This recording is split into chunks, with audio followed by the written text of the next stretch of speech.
ये थाना है राजपार्क। पुलिस ने मनमाने तरीके से कैसे उन्हें पीटा है, कैसे ये जिस्म पर घाव दिए हैं, लाठियां छपी हुई हैं।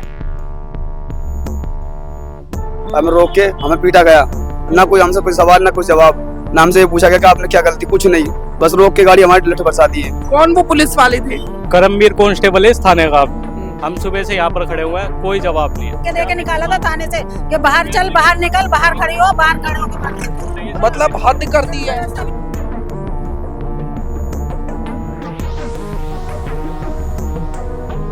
और यूं कह रहा है कंप्लेंट वापस ले ले, मुझे डरा रहा है, ये धमका रहा है। नमस्कार, मैं वंशु और इस वक्त आप देख रहे हैं तहलका दिल्ली। दिल्ली पुलिस को दिल की पुलिस कहा जाता है, पर एक ऐसा मामला सामने आया है जिसने दिल्ली पुलिस को कहीं ना कहीं शर्मसार कर रख दिया है। ये थाना है राजपार्क।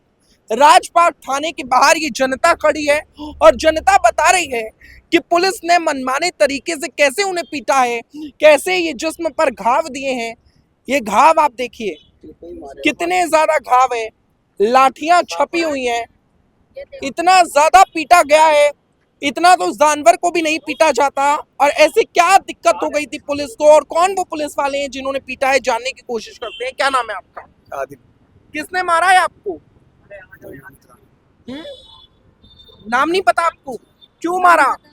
हम तो जी शादी में से आ रहे थे, शादी से आ रहे थे। जी सामान लेके जा रहे थे, आगे हमारी बड़ी गाड़ी थी, हम पीछे स्कूटी पे सर। हम्म। इन्होंने हमें लाठी दी आगे, हमें रोक के हमें पीटा गया, ना कोई हमसे कोई सवाल ना कोई जवाब, ना हमसे ये पूछा गया कि आपने क्या गलती, कुछ नहीं, बस रोक के गाड़ी हमारी लठ बरसा दी है। कौन वो पुलिस वाले थे? करमवीर कांस्टेबल है इस थाने का। उसने इनको मारा, गाड़ी रोकी। गाड़ी रोकने के बाद इनको गाड़ी बंद कर सकते थे, घर वालों को बुला सकते थे, लेकिन ना कोई कार्रवाई करी, सीधा इनको मारा है। एक लड़का हो रहा है, उसके हाथ की हड्डी तक टेढ़ी कर दी, मार के नील के निशान है, उसके भी सेम ऐसे ही कमर पे निशान है। अभी वो लड़का ये उसको रोड चक्कर पे आ मारा रहा है आपको? तो मारा जी। फिर रात को कोई मेडिकल ट्रीटमेंट नहीं, कुछ नहीं। फिर मैंने 100 नंबर कॉल करवाई तो संजय गांधी अस्पताल में फिर उनको लेकर गए। उसके बाद भी कोई कार्रवाई नहीं। रात को 2:30 बजे से यहाँ पर है, सुबह 10 बजे से अभी 2 बजे गए हम लोग। क्या जब कह भी रहे हैं कोई आप? सुनवाई नहीं करी। ना वहाँ पर हमारी सुनवाई हुई हॉस्पिटल में, ना हमारे यहाँ हुई। हम 2 बजे से यहाँ आए हैं और अब तक हम यहाँ आए, हमारी कोई कार्रवाई नहीं हुई है। जो कार्रवाई होती है हमारे बच्चों के लिए, ये मेरा बच्चा है, एक और है, उसको तो बहुत ही बुरी तरह पीटा है। और इसलिए मैं ये चाहती हूँ कि इनके खिलाफ कोई कार्रवाई होनी चाहिए। किसने मारा? ये जो थे रात में, धर्मवीर नाम बताया जा रहा है। तो एसएचओ साहब से आप मिले इस मुद्दे को लेकर? एसएचओ साहब से बात हुई। एसएचओ साहब कह रहे कि आओ मेरे पास। मैंने उन्हें सारा मुद्दा बताया। मैं कहा सर, पुलिस को मारने का कोई राइट थोड़ी ना, अगर लड़के गलती कर रहे हैं तो आप उन्हें पकड़ सकते थे, फैमिली को बुला सकते थे, गाड़ी बंद कर सकते थे, घर से भगा देते, वहाँ से भगा देते, थाने में लाकर फैमिली को बुला लेते, लेकिन मारने का कोई राइट नहीं। उन्होंने बोला ठीक है। अपने एक सिपाही को बोला कि इस मामले का पता करो। उसके बाद कोई जवाब नहीं है। हम सुबह से यहाँ पर खड़े हुए हैं, कोई जवाब नहीं है, कोई सुनवाई नहीं है, बिल्कुल कोई भी। सुनवाई नहीं है। वहाँ पर सीसीटीवी कैमरे भी लगे हुए हैं जिस जगह ये वारदात हुई है। हाँ, सीसीटीवी कैमरे भी लगे हुए हैं। ये रात से ही प्रेशर बना रहे कि अपनी कंप्लेंट वापस लो। आपने 100 नंबर कॉल कर रखी है, क्या कहा कंप्लेंट जा कैसे रहा है? वापस ले कि अपनी कंप्लेंट और वापस ये लो। कौन कह रहा है? अंदर 2 सब इंस्पेक्टर है, जिनके पास एक आईओ साहब है, उनसे भी बहुत उल्टा सीधा बोल के उन्होंने थाने से बाहर करा था। मुझे भी थाने से बाहर क्या कह रही हो? बोल रही थी, मुझे धक्के दे के निकाला था थाने से कि बाहर चल, बाहर निकल, बाहर खड़ी हो, बाहर खड़े हो, ऐसे करके मुझसे बोला था। मेरे बच्चे हैं, मुझे इन्होंने बहुत बदतमीजी से अंदर बदतमीजी करके कमरे से बाहर कराया और कोई सुनवाई नहीं। कह रहे हैं कि अरे गलती हो जाती है, गलती ऐसे थोड़ी ना हो जाती कि किसी को डंडों से इतना मारा जाए।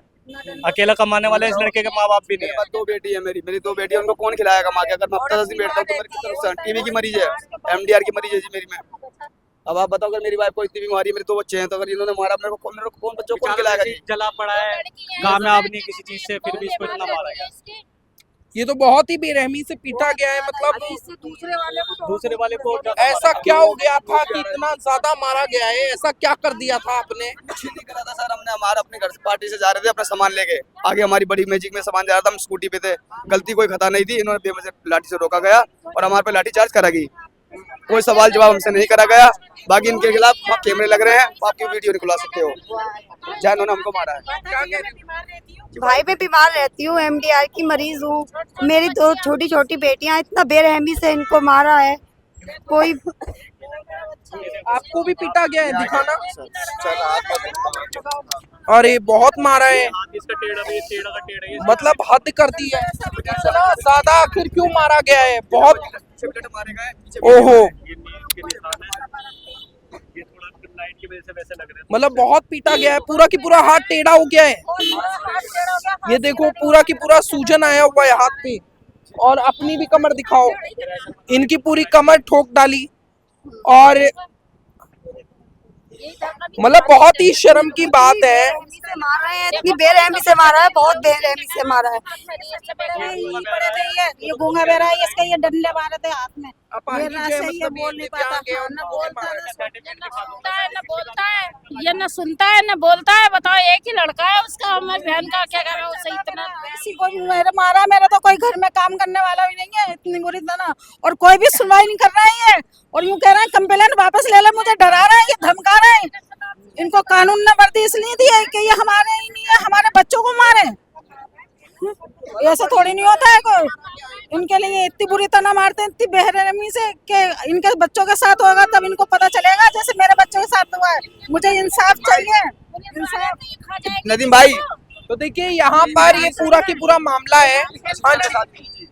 मेरी बहन की शादी थी। हाँ। रात के 2:30 बजे हम सारा सामान अपने घर लेके जा रहे थे। ठीक है, हमारे गाड़ी आगे चल रही थी, पीछे पीछे भाई चले थे। अचानक इनकी गाड़ी रोकी गई और बिना पूछताछ इनको डंडों से मारा गया है, बहुत बुरी तरह से मारा गया है। उसके बाद हम थाने आए हैं, वो डायरेक्ट पहले हम गए थे हॉस्पिटल में हमारी कोई सुनवाई नहीं हुई। उसके बाद थाने में आए हैं, थाने के बाद कोई सुनवाई नहीं हुई। 2 से 3 घंटे में हमको यहाँ बैठा के रखा है। क्या कह रहे हो? डॉक्टरों ने पर्चा फेंक दिया कि जाओ पहले पुलिस को बुला के लाओ, तुम्हारी सुनवाई नहीं होगी। डॉक्टरों ने बाहर निकाल दिया। हाँ, पुलिस और इनको बुलाना है, ये नहीं आए। दूसरे 100 नंबर वाले आए, उन्होंने भी नहीं कुछ देखा, वो भी हुई से मिल गए। उन्होंने कोई हमारा नहीं सुनवाई करी। हाथ लगाएंगे पुलिस कैसे, हम हाथ नहीं लगाएंगे इन्हें। और जब हम यहाँ आए तो इन्होंने मना कर दिया कि चलो यहाँ से। इतना क्यों पीटा? ऐसा क्या कर दिया था आपने? यही वजह तो हम जानना चाह शादी से आ रहे थे, हम शादी जैसे वापस। और देखिए ये विकलांग सर्टिफिकेट है, ये व्यक्ति हैं जो बोल नहीं सकते हैं, गूंगे हैं, और इनको भी बहुत पीटा गया है। इन भाई साहब को पीटा गया है, इनको पीटा गया है। आखिर ऐसा क्या हो गया कि राजपाट थाने के कर्मवीर जो एक कांस्टेबल बताए जा रहे हैं, उन्होंने इतना ज्यादा पीटा है? क्या कह रहे हो? ड्रिंक करके जी, रात में ड्रिंक के नशे में मारा खूब।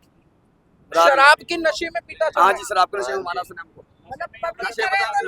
क्या जब इस हिसाब से मारा तो आदमी नशे में ही होगा। जब क्या बिना मांगे किसी आप बात के। लोगों की? हमारी तो ये मांगे SHO सब कार्रवाई करे, उसके ऊपर कार्रवाई भी तो नहीं करी है, उसको सामने भी नहीं लेकर आए। हमने बोला एक बार सामने तो लेकर आओ उसको। भाई मारने का क्या राइट है, हम तो ये जानना चाहते हैं कि उसको मारने का क्या राइट है, उसने मारा क्यों? गलती करी थी, स्कूटी पे 3 लड़के थे, 4 लड़के थे, शादी में सारे थे, आप स्कूटी बंद कर देते। प्रोसीजर ये मांगता है, घर वालों को बुला लेते। पुलिस वालों की आगे की नंबर प्लेट भी टूटी हुई थी। एक गाड़ी पे 3 पुलिस वाले थे। तो देखिए जिस तरीके से ये पूरा की पूरा मामला सामने आ रहा है, बहुत ही शर्म की बात है। परिवार का कहना है कि कॉम्प्रोमाइज का दबाव बनाया जा रहा है, और पुलिस ने जिस तरीके से इस हरकत को अंजाम दिया है, जांच होनी चाहिए। आउटर DCP ऑफिस यहाँ का पड़ता है, राजपाट की थाना है। पुलिस को देखना चाहिए, कार्यवाही करनी चाहिए। अगर वास्तव में जो पुलिस अधिकारी बताए जा रहे हैं उन्होंने ये हरकत की है, तो बहुत बहुत धन्यवाद। देखते रहे तहलका दिल्ली में हिमांशु मुद्गल।